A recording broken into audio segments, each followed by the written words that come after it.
मुंशी प्रेमचंद की अमर रचना सवा सेर गेहूं, एक मुट्ठी अनाज और पीढ़ियों की गुलामी। तो आइए सुनते हैं दोस्तों मुंशी प्रेमचंद की कहानी। सीधा साधा किसान शंकर। शंकर एक कुर्मी किसान था। वह सीधा साधा और गरीब था। उसे दुनियादारी की छक्का पंजा वाली चालें नहीं आती थी। उसका जीवन सरल था। भोजन मिला तो खा लिया, नहीं तो चबेने भुने चने पर दिन काट लिया। उसे न भविष्य की चिंता थी, न अतीत का पछतावा। वह संतोष की मूरत था। अतिथि देवो भव, धर्म का संकट। एक दिन एक महात्मा शंकर के द्वार पर आए। घर में केवल जौ का आटा था, जो साधु के लिए उचित नहीं था। शंकर भूखा सो सकता था, पर साधु को भूखा सुलाना धर्म का अपमान था। साधु महात्माओं के लिए जौ का भोजन दुपास्य होता है, अर्थात पचता नहीं है जौ का भोजन। तो आगे देखते हैं। सवा सेर का कर्ज। गांव में किसी के पास गेहूं नहीं था। विवश होकर शंकर ने विप्र पुरोहित महाराज से सवा सेर लगभग 1 किलो गेहूं उधार मांगा। विप्र ने गेहूं दे दिया। शंकर ने पत्नी से रोटियां बनवाई और महात्मा को खिलाकर धर्म निभाया। उसे लगा कि उसने पुण्य कमाया है, पर उसे नहीं पता था कि यह उसके जीवन की सबसे बड़ी भूल थी, मौन की भूल।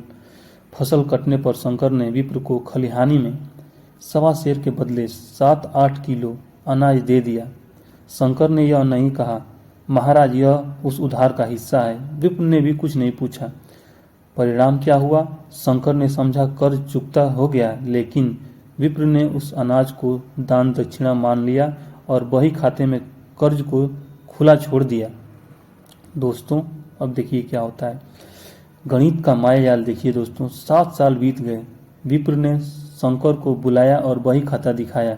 सवा सेर गेहूं अब बढ़कर 5.5 मन लगभग 220 किलो हो गया था। विप्र ने कहा, नियत साफ होती तो यह दशा न होती। तुमने देने का नाम नहीं लिया तो ब्याज तो बढ़ेगा ही। धर्म का भय सबसे बड़ा हथियार। शंकर अनपढ़ था पर धार्मिक था। विप्र ने कहा, यहाँ नहीं दोगे तो भगवान के घर देना पड़ेगा, वहाँ तो देना ही पड़ेगा। शंकर को नर्क का डर था। उसने सोचा, इस जन्म में तो ठोकर खा ही रहा हूँ, अगला जन्म क्यों बिगाड़ूं। ब्राह्मण का कर्ज सिर पर लेकर मरने के ख्याल से वह कांप उठा। प्रायश्चित और परिश्रम। शंकर ने 1 वर्ष तक कठिन तपस्या की। उसने तंबाकू छोड़ी, पेट काटकर पैसे जोड़े और अपनी गृहस्थी की चीजें बेच दी। कड़ी मेहनत के बाद उसने 60 रुपये जमा किए और विप्र के चरणों में रख दिए। महाराज, मूलधन तो चुकता हो गया, अब मेरा नाम काट दीजिए। 15 रुपये की बेड़ी। विप्र ने 60 रुपये रख लिए, पर बोले, आज तक का हिसाब 75 रुपये बनता है, अभी 15 रुपये और लाओ तभी रसीद मिलेगी। विप्र ने छूट देने से मना कर दिया। दोस्तों छूट नहीं दिया। मैं यह रोग नहीं पालता, अगर पूरे पैसे नहीं मिले तो चक्रवृद्धि ब्याज लगेगा।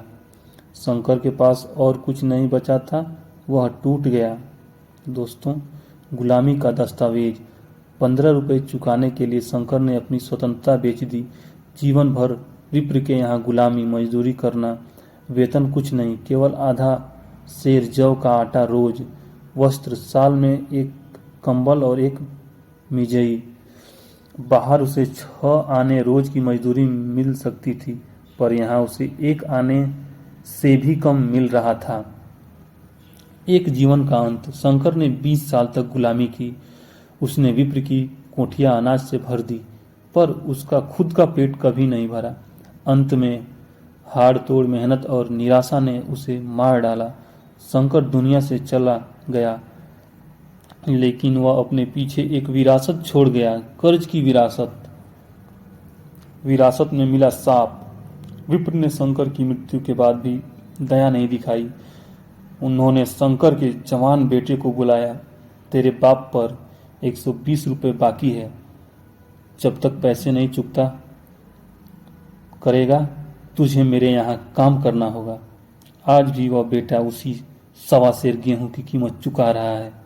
दोस्तों प्रेमचंद की चेतावनी। पाठक इस वृत्तांत को कपोल कल्पित काल्पनिक न समझे, यह सत्य घटना है।